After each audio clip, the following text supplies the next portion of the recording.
Very good afternoon to all of you, and I'd like to welcome all you guys on board for our second of the series, the Google Display Workshop. But as a background, Jyll has been with Google for over 6 years, and it's just been a month that she has jumped onto a new position with the startup, Jyll. Yes, yeah. I work at a startup doing this stuff, so doing what I did at Google and also run my own Google Ads business. Perfect. For all the entrepreneurs out there, it's the perfect skill set to target all your questions towards. Over to Jyll. Thanks a lot, Jyll, for joining us today. Thank you so much for having me again. If you see me looking here, this is where your names are and where the chat is. I see lots of familiar names from our previous sessions, so thanks so much for joining us again. Today, we are going to be talking about Google Display, which is one of the probably less known and less understood parts of Google Ads. Now, I know you're all going to do the Skillshop learning at your own pace. If you haven't done it yet, like Ilham, that's totally fine. You can do it later. The purpose of the session today is to really dive into what audiences mean, because I find this is such a common source of confusion and it can get quite complicated. So we're going to make sure that by the end of today, you really understand audiences, how that impacts display advertising, and then get you ready so that you could run your own display campaign. So first, we're going to do some content with my slides here, probably about 10-15 minutes. And then just like the last session, I'll flip over to a Google Ads account. It's an ads account from an old business I used to run and just gives us an opportunity to go in live. And I'll show you how to look at a display campaign, how to understand if it's performing well or not, and a bit about how to create them. And then we'll leave lots of time for questions at the end. So if throughout my presentation you have questions about the content we're discussing, please feel free to type it in the chat, and I'll also pause periodically in case you want to come off mute. If you have more of those certification technical questions, please just save them until the end of the session, and we'll make sure that they are all answered before we go today. So let's dive in. Those who attended a previous session will probably remember seeing this. This is how we look at a marketing funnel, bringing people from awareness to consideration through purchase.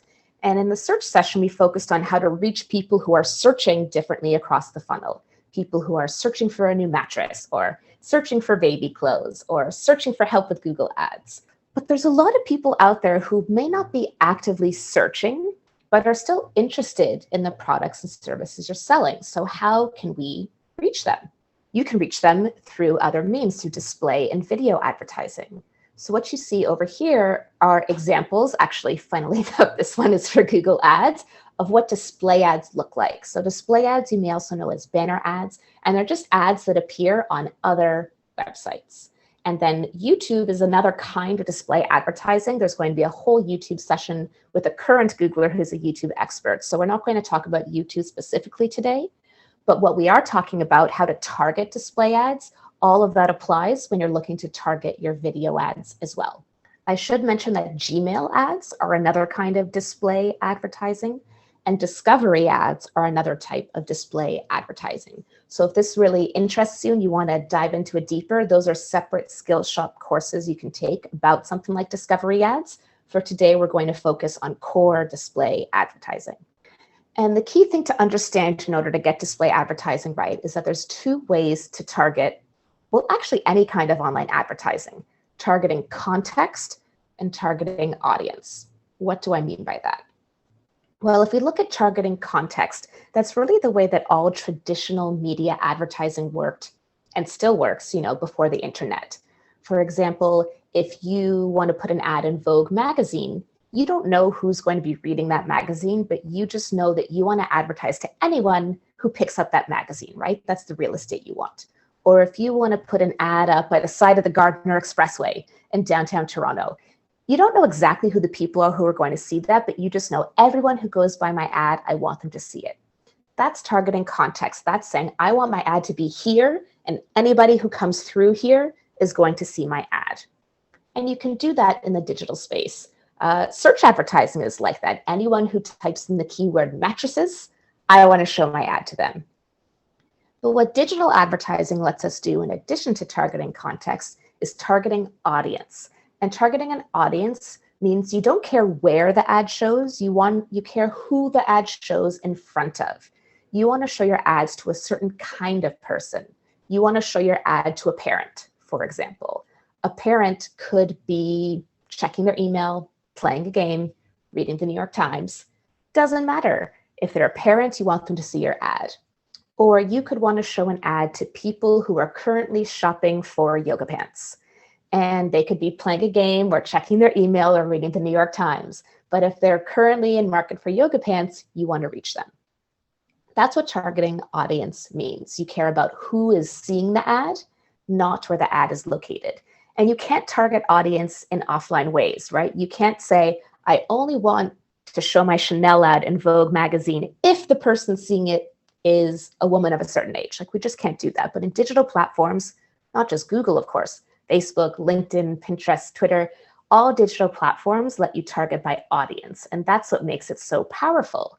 Because take me for an example, I'm a parent, but that's not the only thing about me. I don't just read parenting content. In fact, I don't read much parenting content. But advertisers can reach me in all my different activities across the internet, regardless of what I'm doing, because advertising companies know that I'm a parent. Targeting context, targeting audience. And then, of course, you can layer both of those things on top of each other. Maybe you want to reach parents only when they're checking their email. So checking their email means Gmail is the location you want.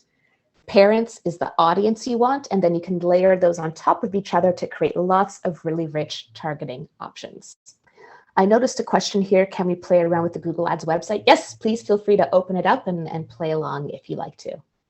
Before I keep going, I'll pause here actually. Are there any questions about this concept of targeting context versus targeting audience? I'll pause for a few moments in case you'd like to type a question in the chat box, or you can come off mute now. By the way, they taught us in a Google training that when you ask a question over video chat, you should wait at least 7 seconds before moving forward. So that's what I'm doing.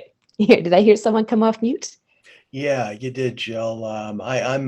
I'm curious what your opinion is on targeting demographic info versus targeting psychographic or behavior on these ads. You asked me this yesterday, didn't you? I and did, I promised yeah. we'd come back to it. Yes, we're coming back to it now. Great. My answer to that is to, well, I guess it's twofold. One is you want to make sure you understand as much as possible about your audience and target them that way. So demographic info might be how old they are, what their gender is. I will note that most online advertising platforms only offer male or female. They're behind that way. And then demographic info, like are they parents or not? Psychographic info might be a lot more about who they are and what they're interested in and what drives them and what motivates them. And you can do both of those things.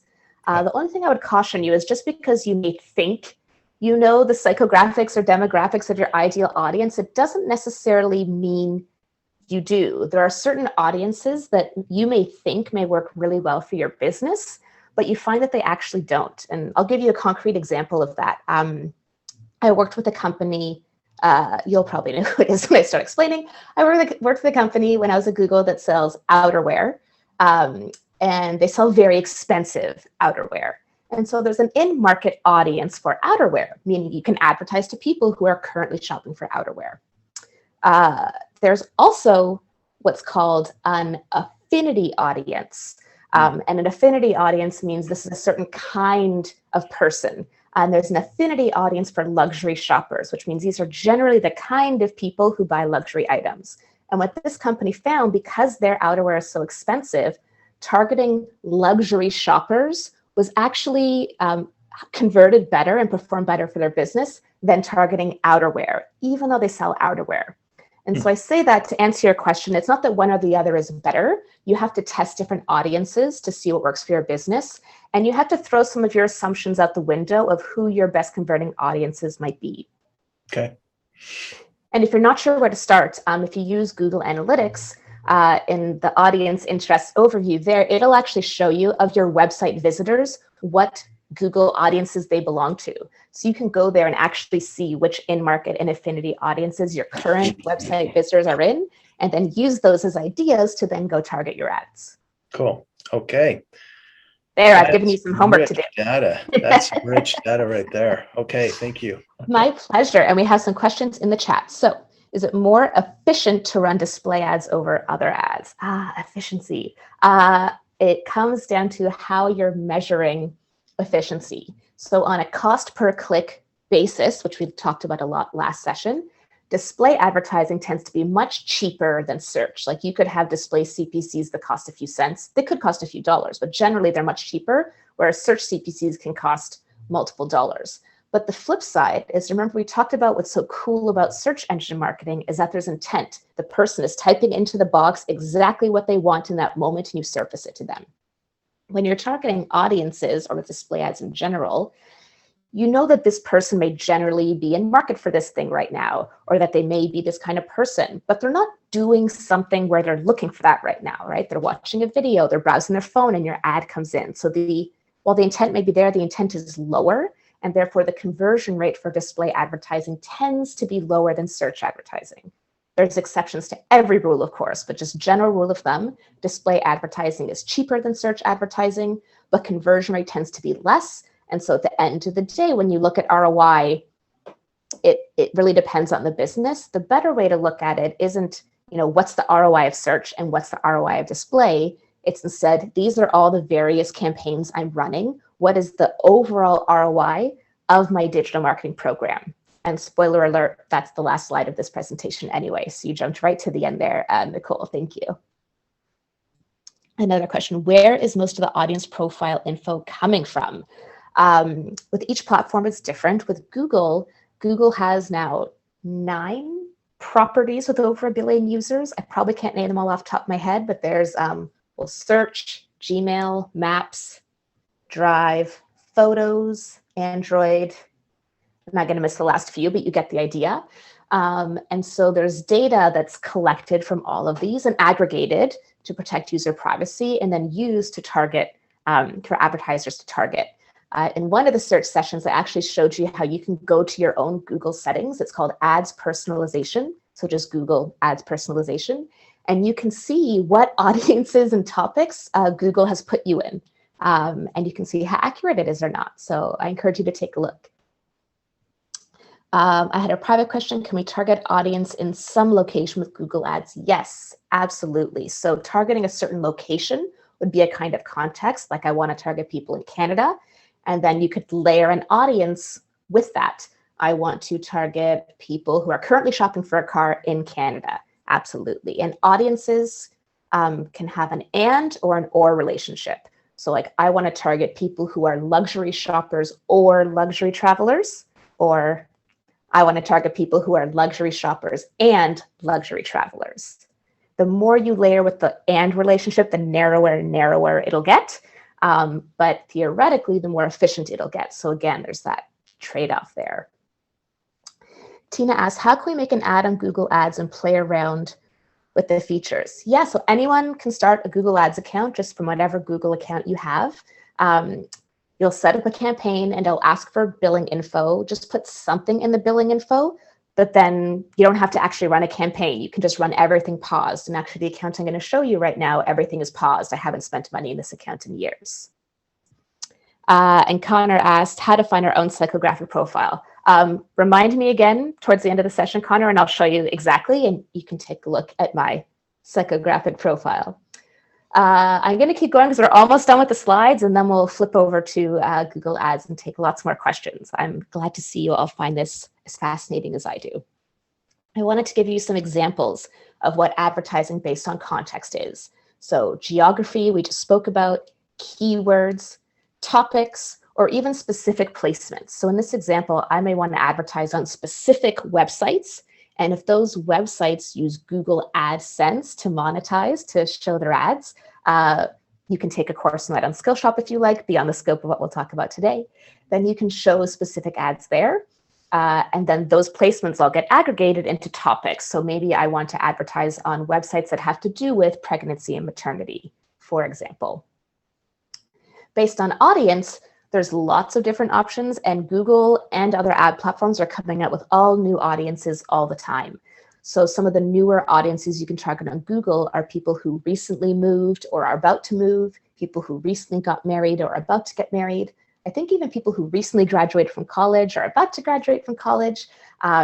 Affinity and in-market audiences are two of the most common. So again, the difference between those is affinity audiences tends to be pretty stable over time. That's like something about that person's identity, like they're a green living enthusiast, they're a business professional, they're a luxury shopper.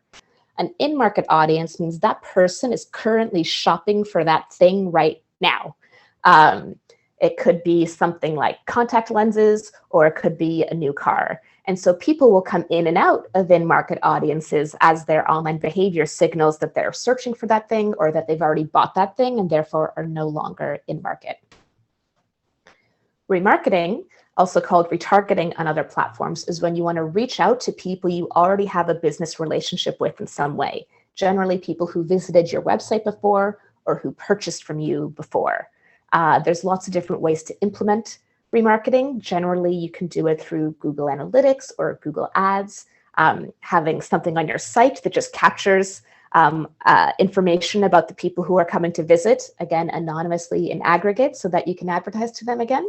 Or if you have a list of customer email addresses or customer phone numbers, you can also upload that and then be able to remarket to those people through Google and other online platforms. And then similar audiences, which Facebook calls lookalike audiences, go hand in hand with remarketing.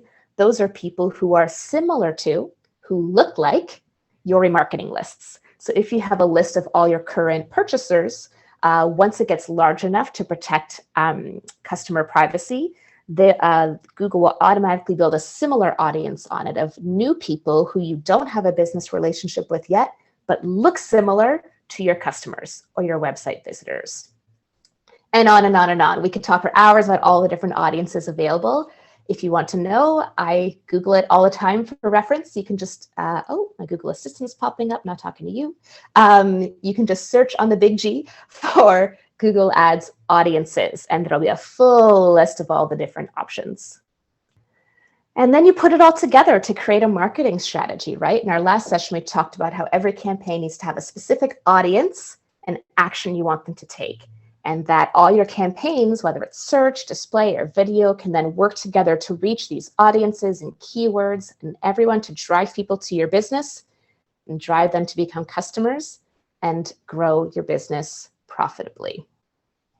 Now, this may seem like a lot of information. And so it's like, okay, I can pick audiences and keywords and topics. Like, how do I make sense of all of this? Of course, Google being Google, you don't necessarily have to, because there is a lot of automation and machine learning algorithms that have learned how to do this for you. I've given you just 5 examples here of the advanced machine learning that's in place in Google Ads to try to make some of this easier so you don't have to spend all your time in Google Ads trying to figure out all these different targeting methods. So for example, there's something called dynamic search ads, where if you don't want to have to pick all the keywords for your search campaigns, you just link your website to Google Ads and it automatically picks the keywords for you. Or automated bidding. We spoke about this during the search session. Instead of having to pick your maximum cost per click for every single keyword, you just tell the campaign, get me as many conversions as you can for this budget, and then you don't need to set bids. And then, of course, automating display advertising.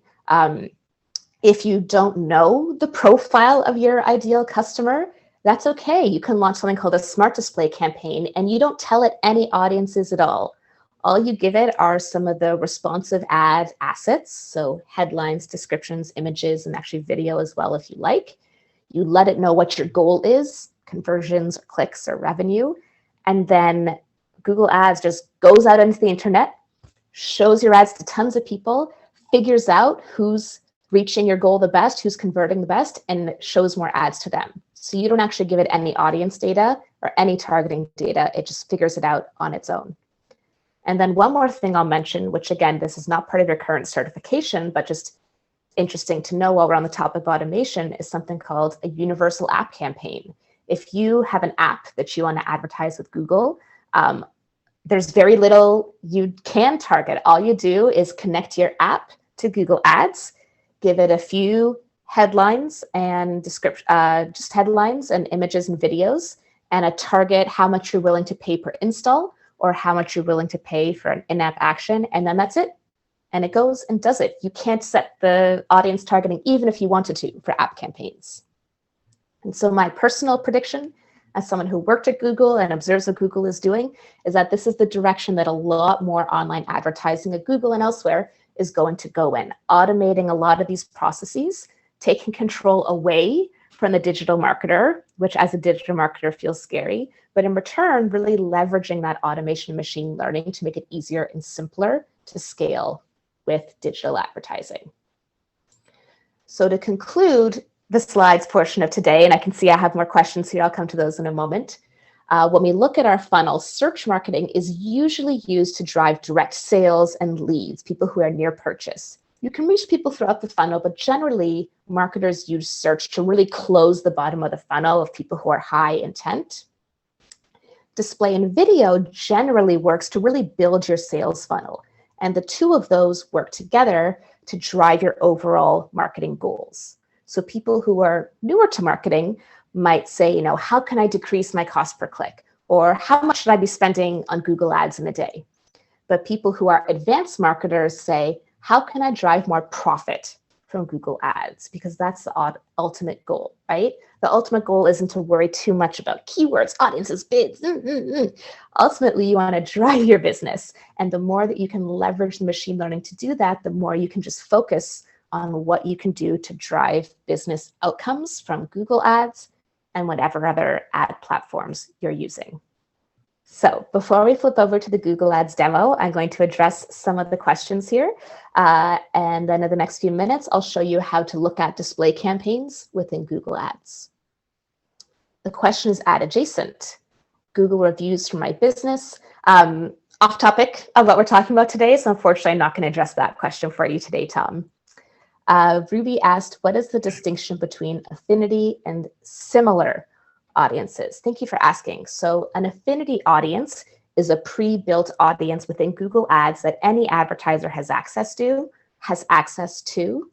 And that is things about a person that don't tend to change over time. So like if someone's a luxury shopper, if someone's a business professional, if someone's a tech aficionado, I'm trying to think of them off the top of my head. There's dozens of these to choose from, a certain kind of person.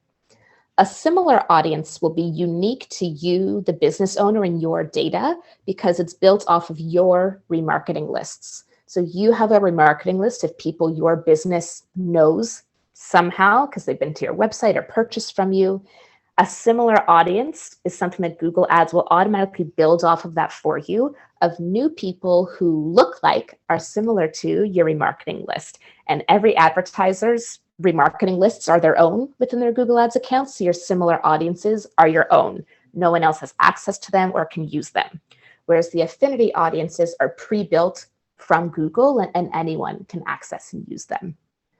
All right, let's hop out of Google Slides and flip on over to Google Ads to see how this all works.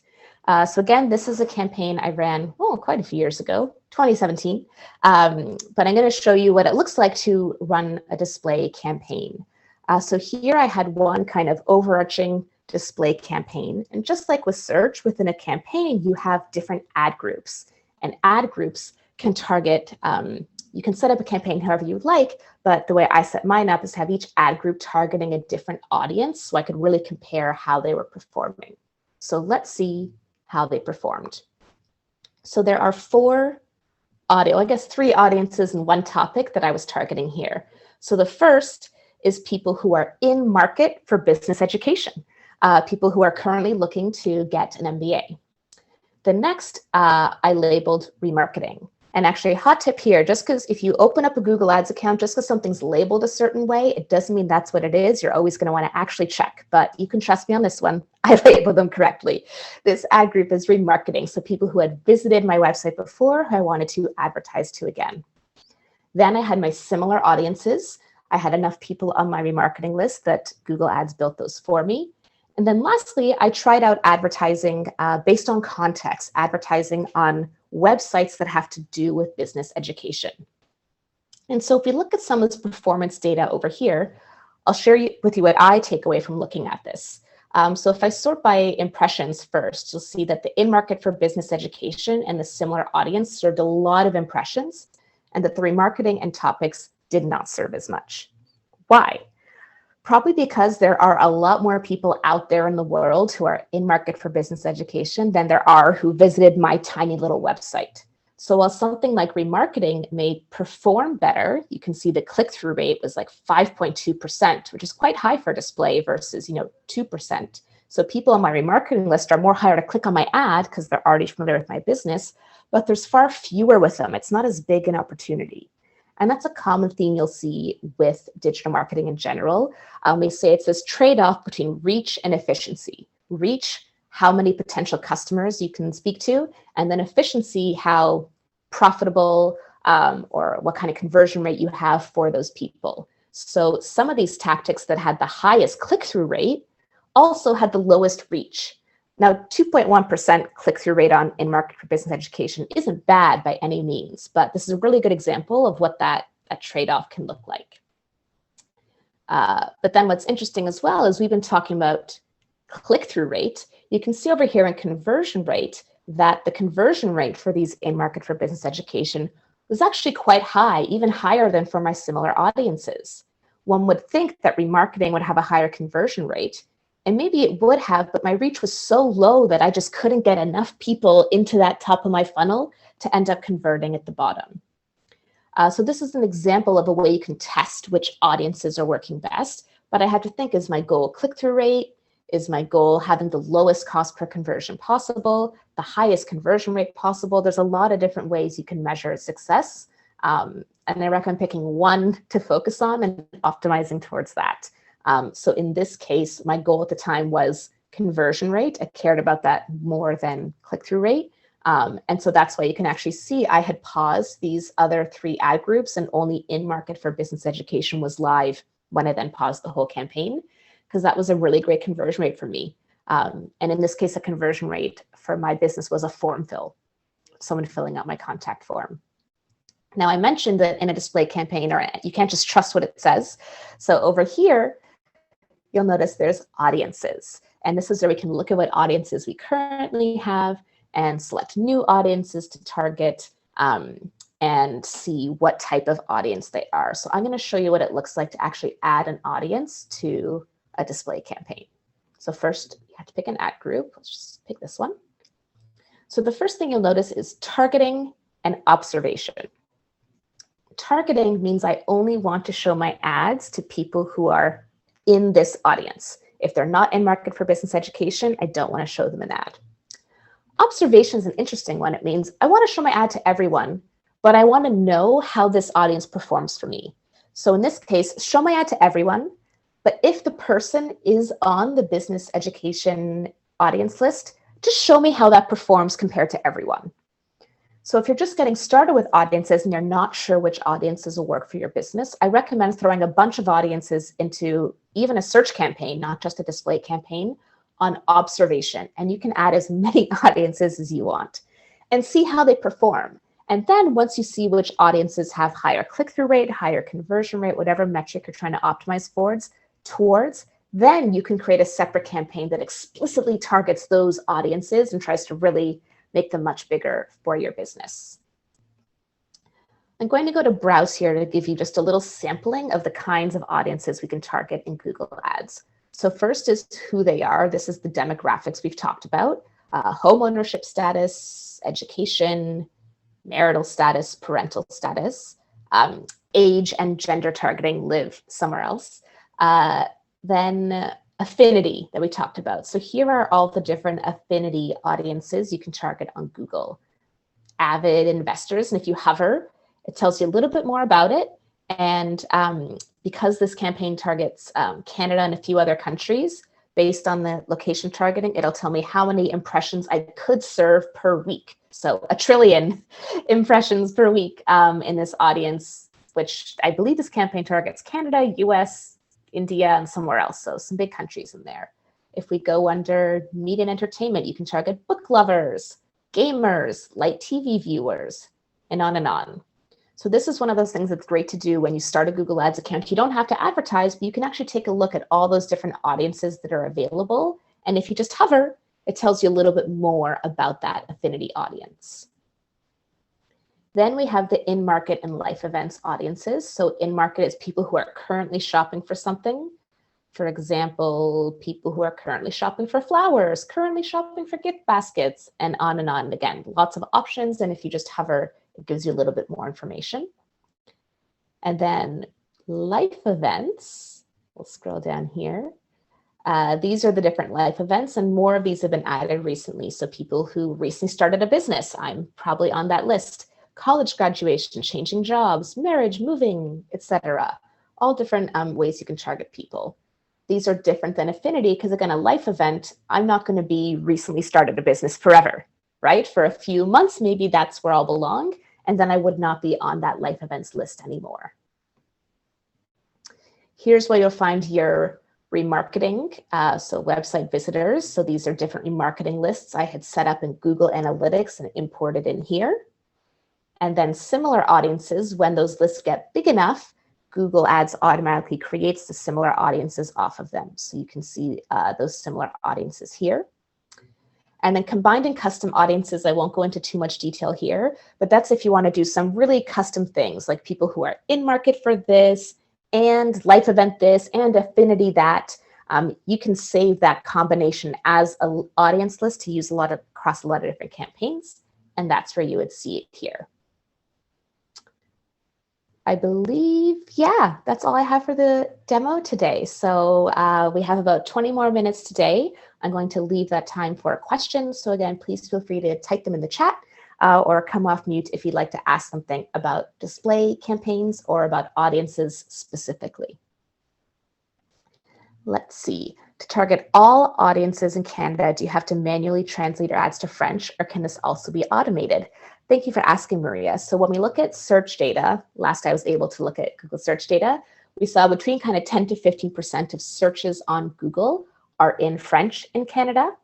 From a display perspective, you'll find the proportion of browsers kind of set to French as a language preference a bit higher, and that's because there are lots of bilingual people. And because English is still considered kind of the dominant language, you may have French speakers searching in English, therefore French searches may be under-indexed. But your point about translating your ads, actually a hot tip for you to use Google Translate is you can actually do it in a spreadsheet. Fun fact, I can actually show you that right now.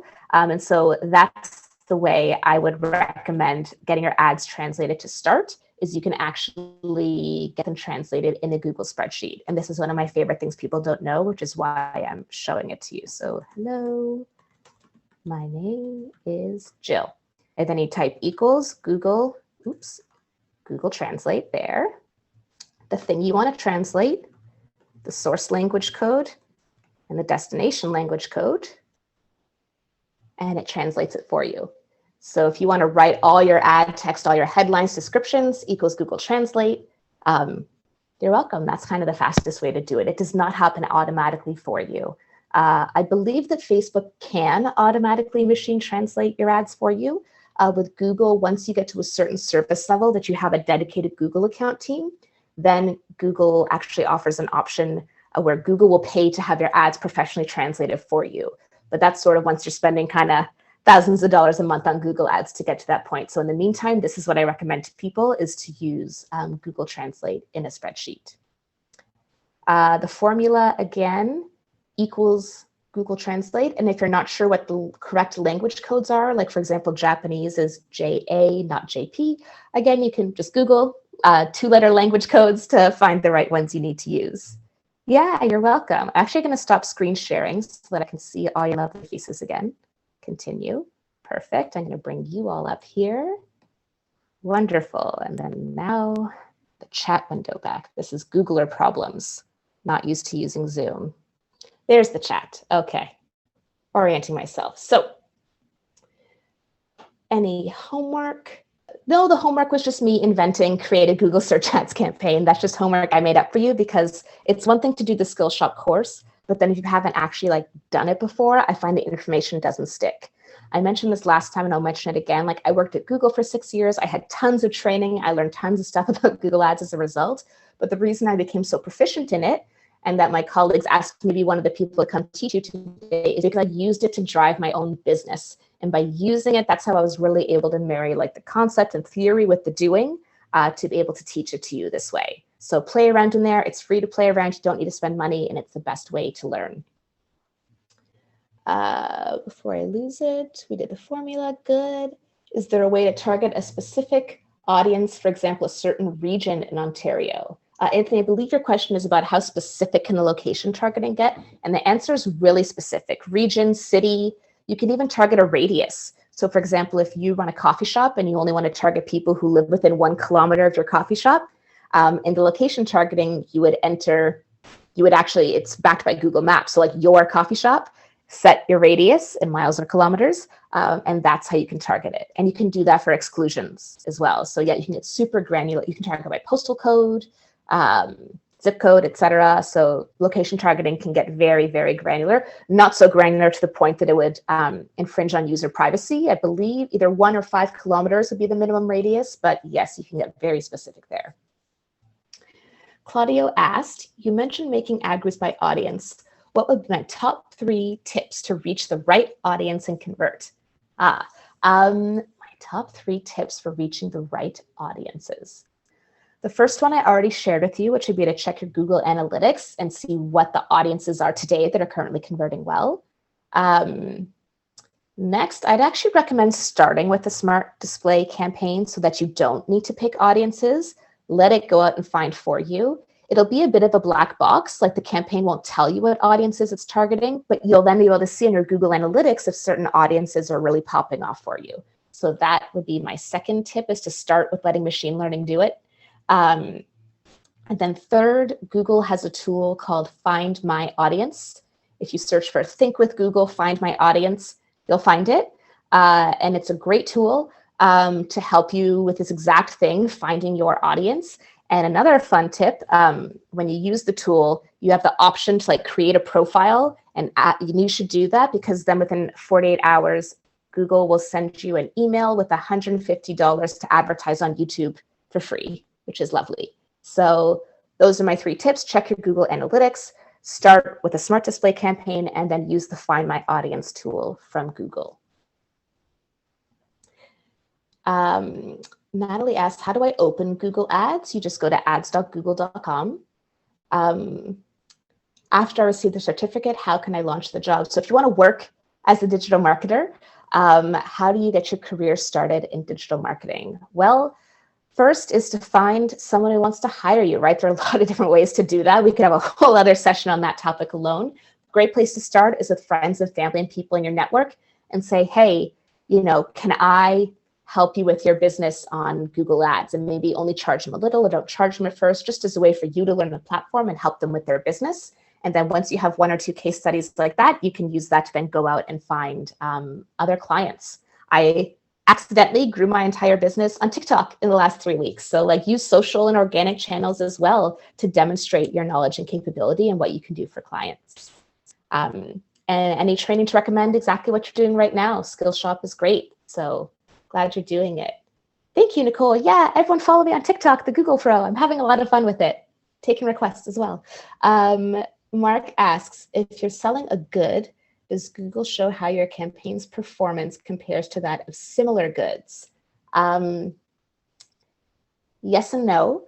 If you're selling a product, I believe is what you mean by a good, then there is another Google product, which you can get certified on, but is not part of this Western certification, called Google Shopping Campaigns. And Google Shopping Campaigns work off something called a merchant center feed. I'm going to stop talking about that here because it's a whole other can of worms I don't want to open and confuse people with. But within there, yes, it will tell you competitive insight like that. And I'd recommend going to Skillshop and doing the shopping campaigns training to learn more about that. Thanks, Mark. Okay, we do have a few more questions in the chat. Jack asks, being an experienced user, what percentage of settings do I still leave to automation? Does it vary? Yeah, and then the next question from Dara is similar. It would not be wise to automate everything. Is automation more popular, smaller, or larger businesses? Automation is where it's going. It's going to get to a point where most of what we do now is automated. Even when I started at Google in 2015, versus when I went on mat leave in 2018 versus when I came back in 2020 and left. Like Google Ads totally changed, right? This keeps evolving. And the things that I had to spend my time doing in 2015 are just totally automated now. And I think the mistake that a lot of people make is trying to fight the automation. I find especially like ad agencies who are trying to prove their value will say, no, I can do it better than the algorithm. I'm going to pick every CPC bid because I need to. I just think that's the wrong mindset. Progress is inevitable. And so given that we know that things are automating, what can we as digital marketers do to add value and point the machine learning in the right direction? Because it's not that the machines are smarter than us, right? We have the higher order thinking, and the machines are really good at doing repetitive tasks that we don't want to do anyway. Who wants to spend their days looking at spreadsheets, picking bids? The machine does exactly what you program it to do. No more, no less. And so the job of a digital marketer, I think, is becoming so much more interesting because we have to think about higher order marketing strategy, not just the ad campaigns, but the website itself and how they work together to drive conversions, what the business goals should be. And then you tell the system how to do it, and it just does that for you. So I'm not going to say automation fixes everything, but automation is great to work hand in hand with. And if I'm ever feeling like the machine is doing something dumb, which I do feel like sometimes I have to remind myself the machine's not dumb. It does exactly what you program it to do, no more, no less. And so I have made the mistake of not giving it the right information, not programming it to correctly if it's doing something I don't want. And then it's up to me to problem solve that and make it so that the machine can keep working for me. I hope that answers your question. Riley asks, is there a way to view how your ad is performing relative to the competition, your ad rank score compared to others? Yes. So the key metric you'll want to look at to know how you're doing versus competition is called impression share. You can see your search impression share and you can see your display impression share. I don't think video shows you an impression share. No, just search and display do. An impression share just means of all the times that you could have shown an impression, how many times did you show an impression?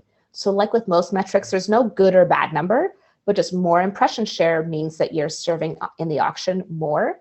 And it will also show you, did you lose impression share because of your budget or your rank, your ad rank, right? So you'll know is it that you didn't have enough budget to capture that full opportunity, or was your ad rank too low that you lost the auction? Now, as we learned, ad rank is a function of both your bidding and your quality score. And as I mentioned in the search sessions, you can actually see your quality score for every single keyword in the keyword section in Google Ads.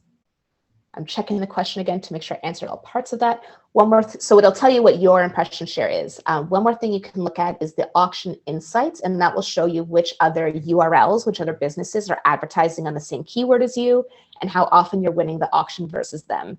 So that's something you can check regularly as well. But I always advise people, like, don't focus on the competition. Focus on you and how you can create the best ads that convert your website visitors into customers. Devin asks, as a new entrepreneur, congratulations. I want to learn this stuff. Is it better than paying someone else, worth paying someone else to run your ads? It depends on how you want to spend your time as an entrepreneur. No matter what, if you're a business owner, I recommend understanding how this stuff works so that if you do outsource it to someone else, you know what questions to ask and how to know, like, if they're pulling one over on you or not. I hear a lot of horror stories, unfortunately, of startups who feel taken advantage of by marketing agencies. And by the way, I'm not saying the marketing agencies are doing anything wrong, but there's a real gap in knowledge here, right? Which can create conflict. So I can't advise whether you personally should pay someone else to run your ads or not. It depends on how you as an entrepreneur want to spend your time becoming an expert in this and running it yourself. I worked with some companies at Google where, like, the CEO was still our main client and the CEO was running the Google ads because that's how they started back in the day. And others where the CEO had never opened Google ads before. So that's really more of a personal decision. Claudio asks, can you tell us about your experience on TikTok and social media? Is there success? Do the video? I said, thank you. Yes. I can tell you a little about that. So to be clear, I haven't advertised, like bought TikTok advertising the way you buy Google ads. I just started creating videos there. I chose TikTok because I spend my time on TikTok. I find Instagram really boring and polished and fake. And I've been using TikTok for more than a year. I just love the platform. So once I left Google, I was like, you know what? I've never been a content creator before. I'll try it. And then within a week, one of my videos just kind of took off and it was great. So in terms of my success, I don't 100% know why I took off personally, but I guess the advice to one who's looking to really gain a following on social media from someone who's still very new at it, I'm the Google Ads expert, not the social media expert, is similar to what we were talking about today with audiences, right? Really understanding your niche. What are their pain points? How can you add value for them? And if you add value, they'll follow you and stick with you. So yes, I see a lot of thank yous, you're welcomes. There was a question coming in about how to access the recorded webinar. So Ilham, if you don't mind dropping that link in there again, just so people can check out today's recording when it's available, as well as the previous search recordings. And it looks like there are a few more kind of certification questions. A few of those have come to me in direct message. I know nothing about the certification, so you should make sure to ask those to everyone so Ilham and the Western team can help you. And we'll be here for a few more minutes, but if you have no other questions, that wraps up our display session for today. And if you do have more questions, I'm happy to stick around a bit longer and answer them. So thank you.